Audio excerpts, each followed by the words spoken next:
Subscribe Prudent Social Media channel and press bell icon for latest notifications.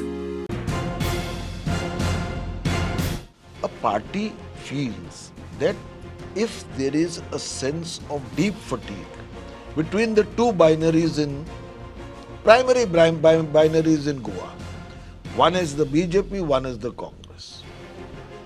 If there is a deep fatigue, the problem is the BJP after Mr. Manohar Parrikar is adrift. It is, as far as I am concerned, and in terms of the public assessment, ineffective, corrupt, opportunist.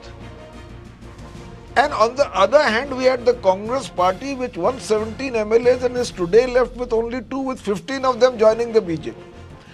Does the Goan voter have a right to a third alternative, to a fourth alternative, who has only the interests of Goans at heart?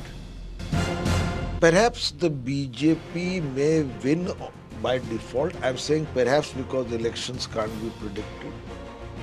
But equally, if there is a party that can on the short term and long term basis point out to the manifest reasons for the unpopularity of the BJP, that job can be done far more effectively by Mamata Banerjee and the TMC in Goa. Unfortunately, it seems that because of the sclerotic, narrow-minded adamancy of the Congress,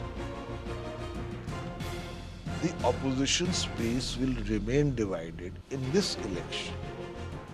But let history and posterity record that this will be so in spite of the tremendous courage and maturity with which the TMC sought to unify it in the larger interest of giving a credible and effective battle to the BJP. And if there was one hurdle, one obstacle in achieving that goal, it was the Congress.